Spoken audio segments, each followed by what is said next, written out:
Bonjour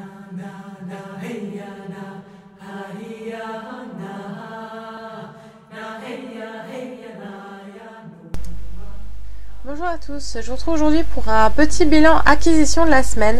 Donc j'ai 6 livres à vous présenter et je vais commencer tout de suite par 2 achats que j'ai fait mercredi après-midi. Donc c'est pas ceux que j'avais prévus, mais comme je n'ai pas trouvé ceux que je comptais prendre, eh bien j'ai choisi Jeu d'innocence de Jennifer L. Armentrout chez J'ai lu,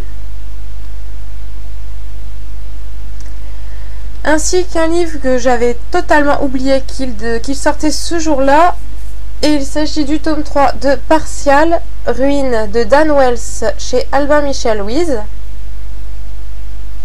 donc qui est en fait beaucoup plus petit que le tome 1 et le tome 2. Je sais pas si j'ai... Là, j'ai le tome 1 à proximité, donc le tome 1 qui fait une belle brique, et à côté le tome 2 qui paraît tout petit. Quand j'ai vu un magasin, je me suis dit, il manque des pages par rapport aux autres. Mais bon, c'est pas très grave. Ensuite, un achat que j'ai fait en début de semaine, donc totalement sur un coup de tête, j'aimais bien la couverture. Il s'agit de Flocons d'amour, il était 3 fois, donc de John Green, Maureen Johnson et Lorraine Miracle chez Hachette.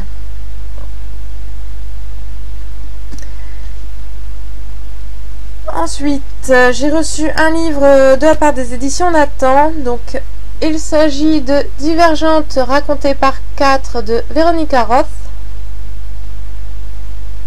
Donc, à ce que j'ai compris, ce sont des nouvelles, donc racontées par 4.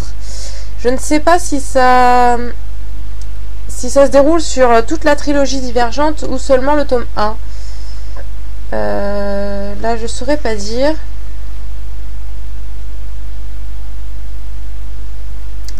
Je ne sais pas, il faudra que je le lise avant. Donc ça parle donc de la vie de 4 avant Divergente et de 3 scènes de Divergente vues par 4, donc avec Triss, etc. Bon, à voir ce que ça va donner.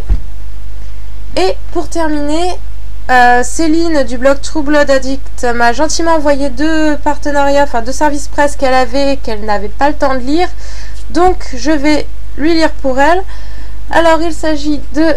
Alors Marjane ou Marianne, je ne sais pas si ça se prononce comme certains pronoms où le I s'écrit en J.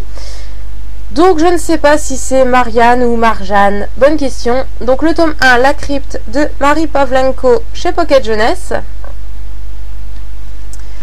Et un livre qui fait beaucoup parler de lui en ce moment et qui me tentait pas mal, bien que ce ne soit pas tout à fait mon genre de lecture, mais ça m'intrigue et ça m'intéresse. Donc il s'agit de Ma raison de vivre de Rebecca Donovan, également chez Pocket Jeunesse. Donc à ce que j'ai compris, c'est un tome 1 d'une trilogie. Je voudrais pas vous dire de bêtises, mais il me semble que c'est ça. Et en tout cas, j'ai bien hâte de le lire. Je lirai un des 2 de ces livres juste après ma lecture en cours, que j'espère pouvoir terminer ce week-end. Voilà, c'est tout pour cette semaine et je vous retrouve donc la semaine prochaine pour un nouveau bilan.